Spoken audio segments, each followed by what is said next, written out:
बात करेंगे बिहार एनआईए की, जहां पर पटना और दरभंगा मोतिहारी की तस्वीरें हम आपको दिखाएंगे, जहां पर इस समय छापेमारी जमकर जारी है। वो तस्वीरें आपको न्यूज इंडिया दिखाएगा कि आखिर ये छापेमारी कैसे, और तो और एनआईए की रडार पर कौन कौन से वो चेहरे हैं। हालांकि गिरफ्तारियां देखी 5 से ज्यादा हो चुकी हैं और अभी लगातार इस पर एक्शन जारी है। एक बार आंकड़े आपको दिखा देते हैं कि आखिर अभी तक एनआईए के एक्शन में क्या कुछ हुआ है। पुलिस वहां पर पहुंच चुकी है, वहीं से लगातार ये तस्वीरें आ रही है। नहीं तो बिल्कुल, तो तमाम तस्वीरें आ रही है, लेकिन देखिए क्या कुछ हुआ है। मोतिहारी, दरभंगा, किशनगंज समेत कई जिलों में एनआईए की एक के बाद एक छापेमार कार्रवाई चल रही है। पीएफआई के आतंकी कनेक्शन को बिहार में खंगाला जा रहा है। एनआईए की तरफ से ये लगातार जांच चल रही है। देखिए, और इसके अलावा अगर हम बात करें दरभंगा में संदिग्ध यानी कि नरुद्दीन, सनाउल्लाह और मुस्तकीम, ये वो तमाम आरोपी जिनसे पूछताछ अभी जारी है। बिल्कुल, और तीनों पॉपुलर फ्रंट ऑफ इंडिया के सक्रिय सदस्य भी हैं, क्योंकि ये कहा गया है एनआईए की जांच में। और इसके साथ ही साथ आपको बता दें कि जो तस्वीरें सामने आई है वो ये देखिए किस तरह से जांच चल रही है। एनआईए की टीम जो है अलग अलग जगहों पर पहुंची हुई है और हर एक ठिकाने को खंगाला जा रहा है। देखिए, ये वो इलाके हैं दरभंगा के जहां पर इस समय पुलिस की मुस्तैदी एनआईए की टीमें पहुंची हैं। पूरे इलाके में इस समय सुरक्षा व्यवस्था बढ़ा दी गई, क्योंकि पीएफआई कनेक्शन से इसको जोड़कर पूरा देखा गया। और जो ये आतंकी हैं, कई बड़ी गतिविधियों में पहले भी ये लिप्त पाए जा चुके हैं पूरे इलाके में। देखिए, और सागर, आपको याद होगा जब फुलवारी शरीफ से वो 2 संदिग्ध जिनको गिरफ्तार किया गया था, कई डॉक्यूमेंट उनके पास से पाए गए थे, उनका पाकिस्तानी कनेक्शन भी सामने आया था। इसके साथ ही साथ पीएफआई के साथ उनका हाथ होना भी सामने आया था। उसके बाद से एनआईए की टीम जो है काफी ज्यादा एक्टिव हो गई है। दरभंगा, नालंदा, अलग अलग जगहों पर जो है वो छापेमारी कार्रवाई जो है वो चल रही है।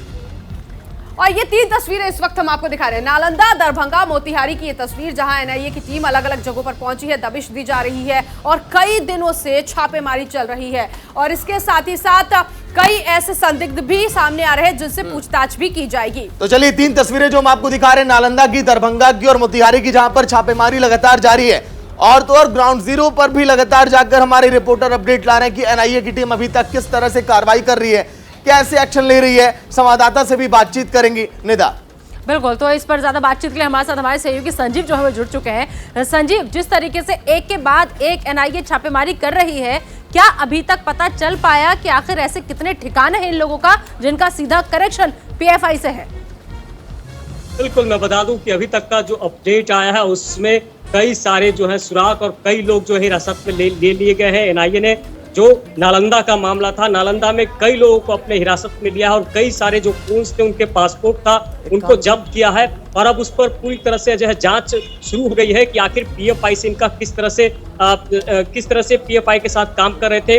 देखिए, बहुत सारी चीजें आ गई। पॉलिटिकल जो इनका कनेक्शन था, ये चाहते थे ये लोग कि किस तरह आगे जो है चुनाव में उतरा जाए, तो ये सब बातें भी सामने आई। ये नालंदा की मैं बात बता रहा हूँ। वहीं अगर हम मोतिहारी की बात करें तो मोतिहारी में चकिया में जो मोहम्मद रियाज की गिरफ्तारी हुई है, उसके माँ और उसके भाई से लगातार पूछताछ हो रही है कि आखिर वो यहाँ किस किस तरह के ऑपरेशन को अंजाम दे रहा था, क्योंकि देखिए उसका भी तार जो है पीएफआई से जुड़ रहा है। तो इसमें भी वहाँ एनआईए पूछताछ कर रही है उनके पूरे परिवार वालों से कि कब कब यहाँ रहता था, किस तरह से ऑपरेशन चलाता था। ये जो कार्रवाई है कई दिनों से चल रही है, या यूं कहा जाए कि ये कार्रवाई उस दिन से चल रही है जब फुलवारी शरीफ का पूरा मामला सामने आया था, 2 संदिग्धों को हिरासत में लिया गया था। उस वक्त से लेकर अब तक अलग अलग जगहों पर अलग अलग जिलों में ये छापेमारी की गई है। क्या कोई डॉक्यूमेंट या फिर कोई बड़ी बातें निकलकर सामने आ रही है? पीएफआई का कनेक्शन तो ठीक है, लेकिन क्या कोई डॉक्यूमेंट भी मिला है? सोशल साइट भी खंगाला गया है क्या इन संदिग्धों का?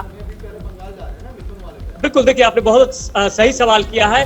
जो आपने कहा कि अभी तक क्या मिला है, तो सबसे बड़ी जो कह सकते हैं कि सबसे बड़ा हाथ जो एनआईए को लगा है, वो नरुद्दीन के मामले में जो दरभंगा में कार्रवाई हुई है क्रिप्टो करेंसी को लेकर, ये एक बड़ा मामला था। और ये जानना चाहती थी एनआईए कि इनको फंडिंग कहाँ से हो रही, तो उसमें कहा अभी जो पता लग रहा है कि बहुत सारे ऐसे साक्ष्य मिले हैं, डॉक्यूमेंट मिले हैं जो कि कहीं न कहीं विदेशों से इनके तार जुड़े हुए थे। पाकिस्तान, तुर्किस्तान और बांग्लादेश तमाम जगहों से इनके तार जुड़े हुए थे। तो इसमें एक सफलता मिली। दूसरा, आपने जो कहा है कि नालंदा के मामले में क्या कुछ मिला, तो नालंदा के मामले में भी बहुत सारे ऐसे तार अब जुड़ने लगे हैं कि स्लीपर सेल, ये 2023 तक ये बहुत सारे कह सकते हैं कि घटनाओं को अंजाम देने की जो बात थी, उसमें भी कई सुराग एनआईए को हाथ लगा है। तो एक तरह से कह सकते हैं कि ये पूरा जो अभी मामला है, ठीक है संजीव, आप नजर बनाए रखिए, क्योंकि छापेमारी लगातार हो रही है, हर एक दिन नया ठिकाना निकल कर सामने आ रहा है। बहुत बहुत शुक्रिया फिलहाल इस तमाम जानकारी के लिए आपका।